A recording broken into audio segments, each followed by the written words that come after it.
လက်ရှိဘုံနဂါကိုမမိလို့မိသားစုဝင်ကိုဖမ်းမယ်ဆိုရင်ဖမ်းပါတကူတယောက်တည်းကိုခေါ်သွားတယ်မိမပြိုတယောက်ကိုခေါ်သွားတယ်ဆက်တွဲကွန်လည်းမပေးဘူးမိသားစုကိုလည်းတွေးကွန်မပေးတဲ့ဒီလိုလောက်ရမျိုးကိုတော့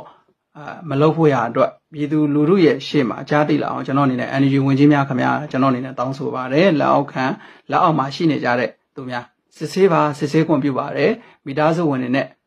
မဝဝခိုင်ကိုအတူတကွစစ်ဆေးပေးပါနော်ကျွန်တော်အနေနဲ့ဒါလေးကိုမေတ္တာရက်ခံပါတယ်ရိုးသားကြိုးစားစွာလောက်ကိုင်နေတဲ့ပြည်သူနဲ့တရားလဲရှိပြီးကြံရက်နေတဲ့ဒီမိသားစုဝင်9ယောက်ကိုဒေါ်လာရေးဖြစ်စဉ်ကာလကနေပြီးတော့ယခုချိန်ထိဒေါ်လာရေးနဲ့လုံးဝနော်ပတ်သက်ဆက်နွယ်ခြင်းမရှိပဲရိုးသားကြိုးစားစွာလောက်ကိုင်နေတဲ့ဒီမိသားစုဝင်တွေကမှမိမပြိုတယောက်ဖြစ်တဲ့မဝဝခိုင်ကိုခေါ်ဆောင်သွားတဲ့အတွက်ကျွန်တော်အနေနဲ့ဒါလေးကိုတောင်းဆိုပါတယ်နော်ဘုံနဂါနဲ့ဒီမဝဝနိုင်ကျွန်တော်ရဲ့ညီမအခုဓာတ်ပုံထဲမှာပါရှိတယ်ဘုံနဂါရဲ့မိမ2ယောက်ဆိုပြီးတော့တရင်လွှတ်နေတဲ့တူတွေပေါ့နော်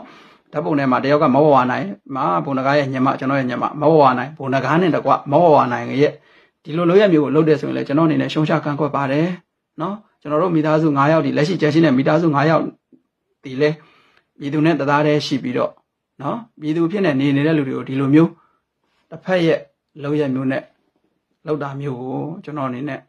မလုပ်ဖို့ရအတွက်မေတ္တာရက်ခံပါတယ်တစ်ဖက်ကကြည့်မယ်ဆိုရင်လည်းတစားခံပုံစံမျိုးနဲ့မြန်တက်ရောက်နေသလားပေါ့နော်ဘုံနဂါကိုမရရင်ဘုံနဂါမိသားစုဝင်တွေကိုဖမ်းမယ်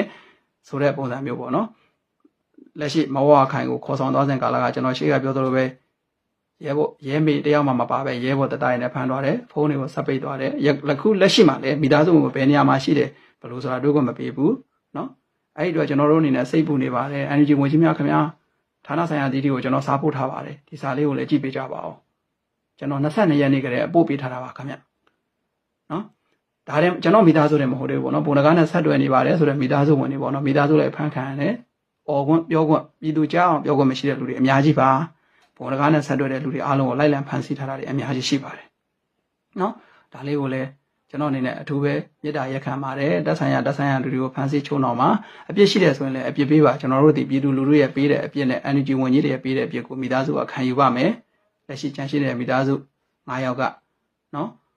ဒေါ်လာရေးပေါ်မှာတစ္ဆာဖောက်မှုတွေရှိခဲ့တယ်ဆိုရင်အလွဲသုံးစားလုပ်မှုတွေရှိခဲ့တယ်ဆိုရင်ကျွန်တော်တို့တွေခံယူပါမယ်